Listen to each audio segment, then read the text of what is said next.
good evening, good afternoon. Here we are. I'm Zina Hassel from ZLH Enterprises, and I'm here at Spectrotel in New Jersey with Ross Artale, who's the CEO. And in addition to Ross Artale, we have Jay Kim here, who is the product manager working with the POTS migration, who has been around the industry for 30 plus years.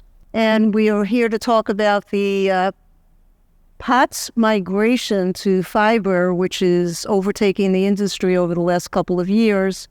And I just wanted to, first of all, thank you guys for being here. And let's take it from, why are we even doing this?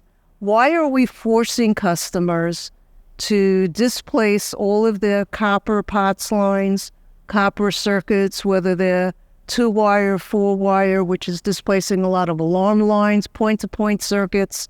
Why are we doing that? Well, first I want to thank you for entertaining us. I always entertain people. We've been partners for over 20 years. Yes, we have. Zina has been a trailblazer in the industry. She's a woman-owned business, and she's done an amazing job, and really appreciative of the partnership that we have. But I think that POTS transformation is important for many different reasons.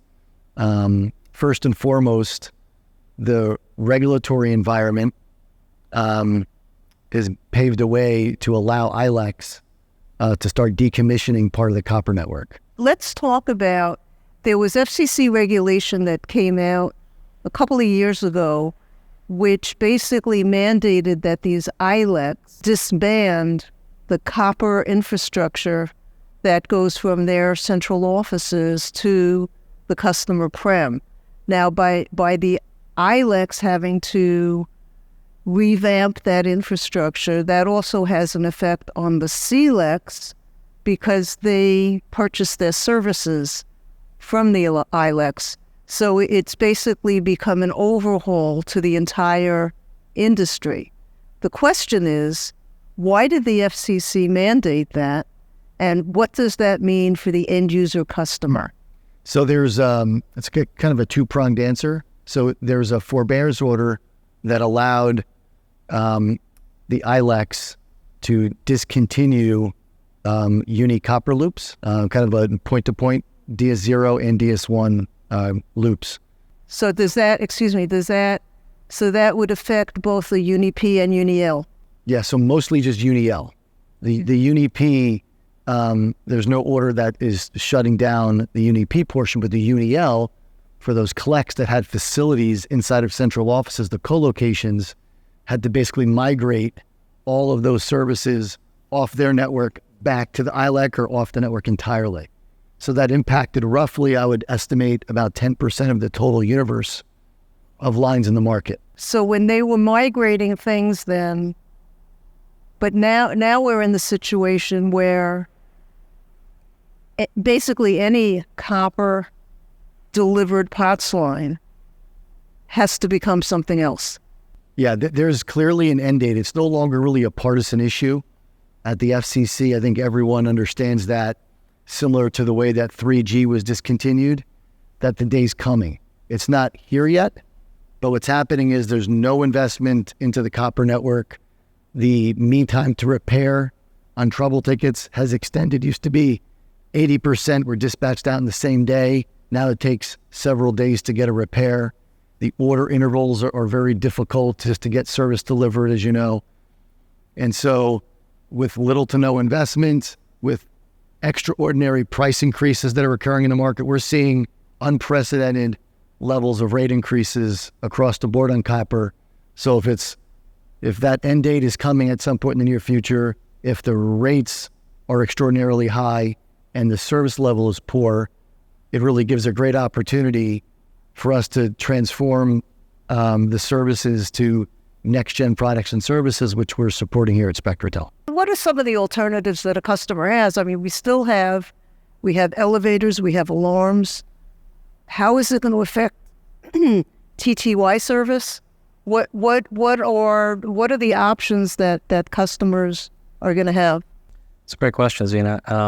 All those we consider to be like specialty lines, fire alarm panels, modems, elevator lines, security, burglar, commercial alarms, typically have what's, a POTS line on it that's made of copper, and that copper is now, being threatened and will be discontinued, is being discontinued. And we have several options at Spectrotel.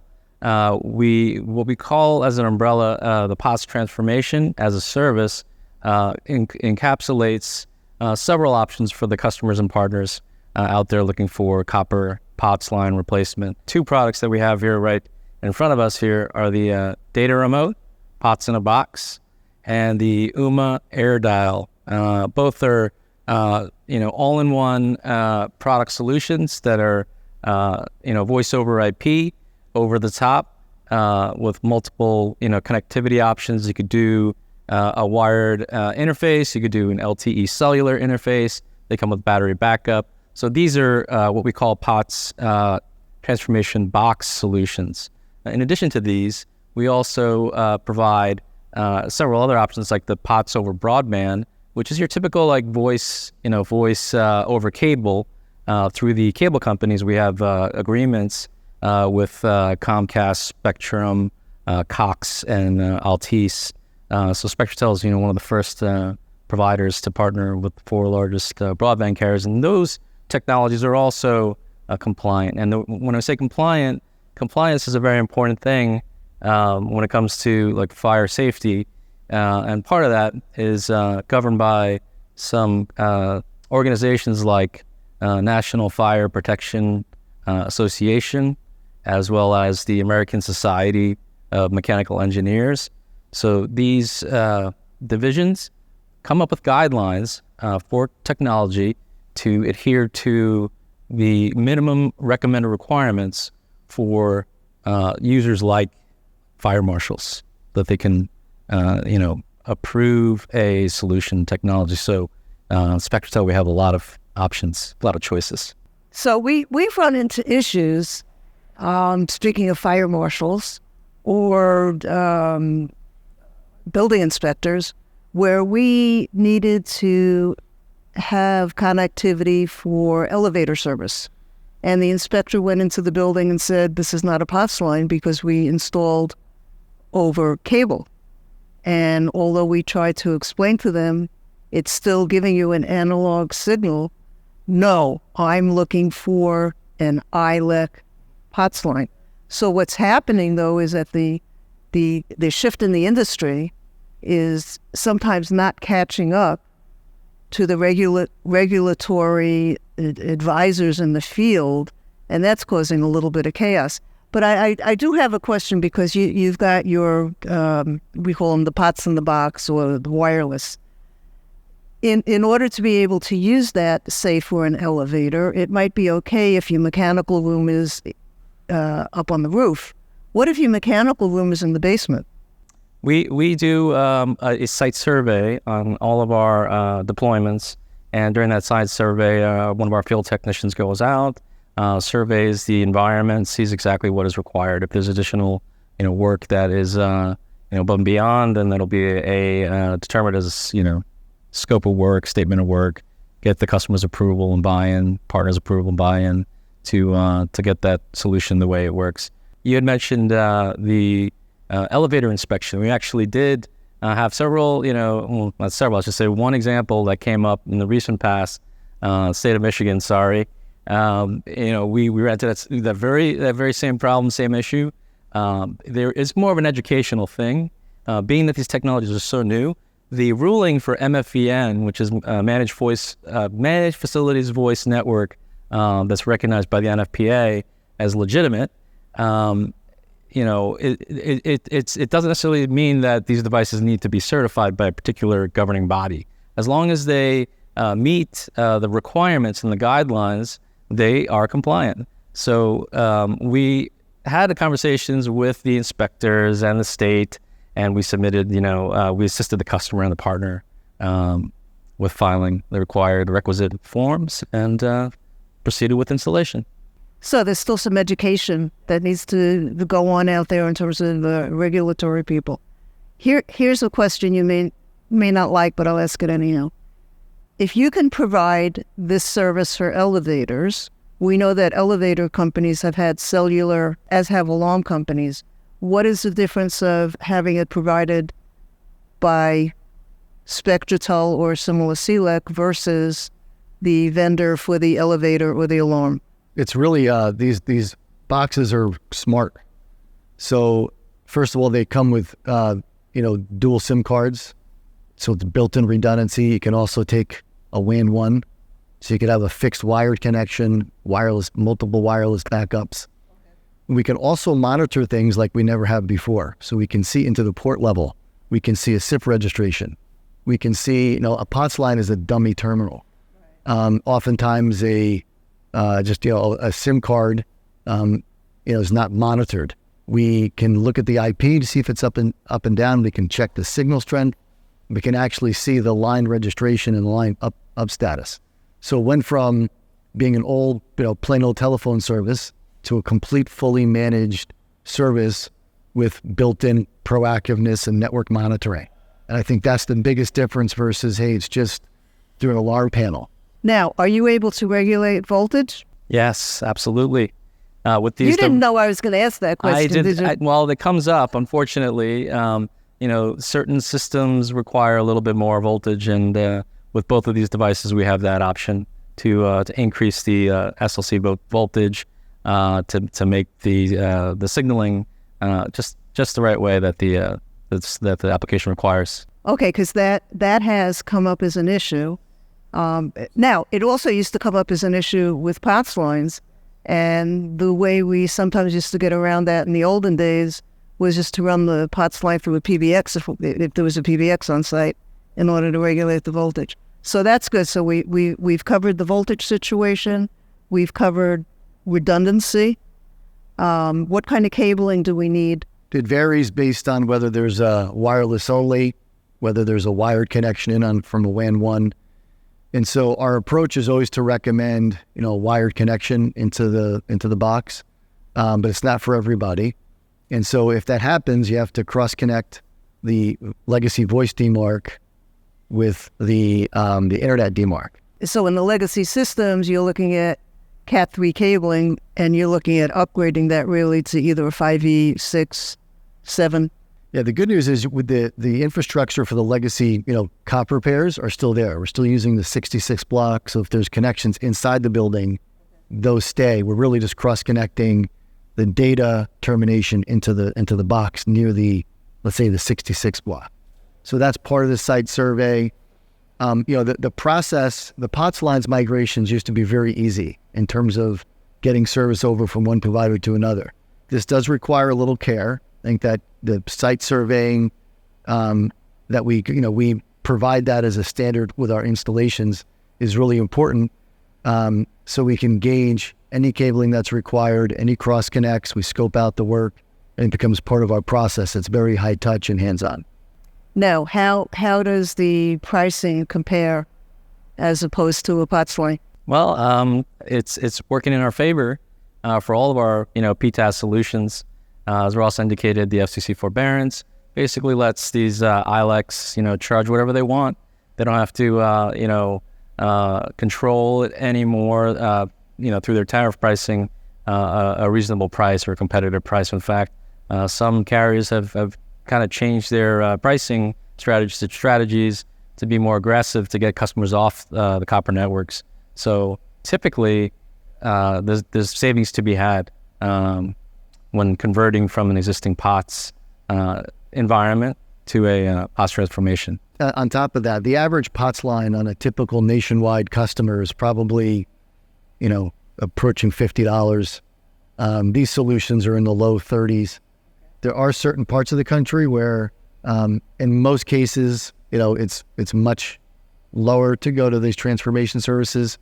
In one part of the country, it's probably neutral. But Verizon, for example, we support POTS over fiber, where they're converting 50% of their network from copper to fiber. So that's also happening organically over the course of time. And that would be through the ONT boxes? Correct. So we're leveraging all technology here, whether it's POTS transformation through data remote and UMA, SIP lines, we call them, eSIP, in addition to POTS over broadband and POTS over fiber. So I think what makes us very unique is we're leveraging all this great technology so we can mix and match what's best for the customer, not just, hey, we're trying to sell, one box. So you're actually which is similar to what we call my company, but we're solution providers. We're not out there selling a solution as opposed to evaluating an issue and then providing the solution. And that's one of the reasons that we have come to Spectrotel over these many years, because if we have multiple solutions that we need for a customer, oftentimes you're able to provide that and aggregate the billing at the same time, and do it at a reasonable price. And I can usually squeeze you guys to get the best pricing. She's all hug and squeeze sometimes. Well, about squeezing. Well, our job is to get a reasonable price for our customers, and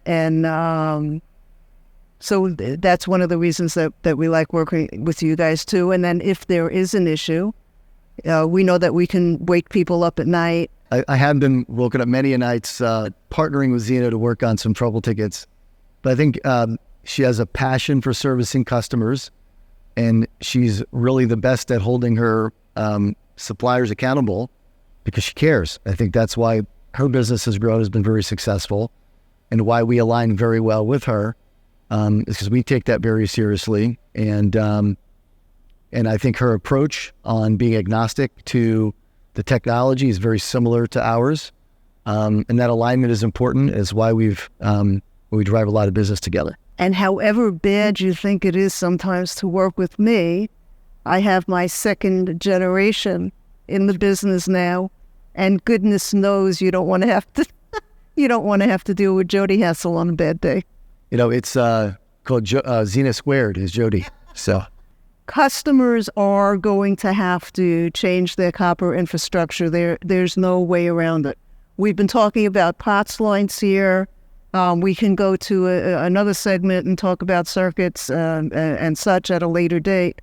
But in terms of the POTS transformation, what customers need to do is keep an eye out for their snail mail and their email, because Verizon and or your carrier are sending notices. If you miss the notice and do not tend to a transformation plan with the ILEC, they will shut your service off. I know that for a fact because that has been done to some of our clients. It's not a pretty sight, and then you're in a tizzy to get something installed with expedites because you don't want to have life safety issues hanging out there.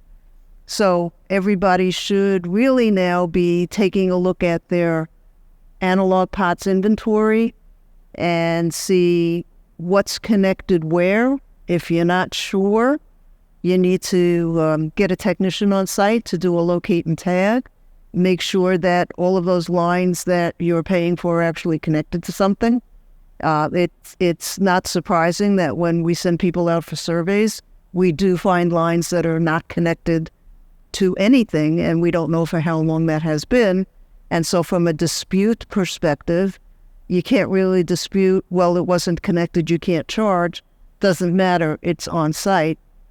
So you really have to take a look at your inventory on a regular basis. You can connect with my company, ZLH Enterprises, and we will go through the evaluations.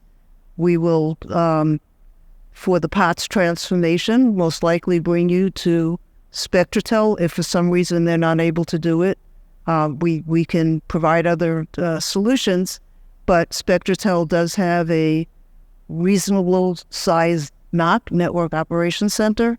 They can remotely go into these units, as we discussed before, to see the health of the unit, to see if the port is open, to see whether or not the voltage is appropriate, and do we need external antennas. They have the feet on the street to do the surveys. And so I think that everybody does need to take a look and make sure that as you're being solicited by other people in the industry, and there are some scare tactics going on right now, don't get scared. Call a solution provider and let us help you through the transition. Thank you. Really appreciate your time today. And there's still about 25 to 30 million POTS lines in America. It's going to take some time to transition. Doesn't happen overnight. But for all the reasons we've discussed today, with cost increases, regulatory environment, the lack of service levels, performance on copper, there's many good reasons to migrate. You want to get ahead of the curve, because at some point there will be a time where this has an end date to it. And so I think the time to act is now. And I think we've got a lot of great solutions to help customers get to that next phase. Thank you very much. Thank you. Thank you.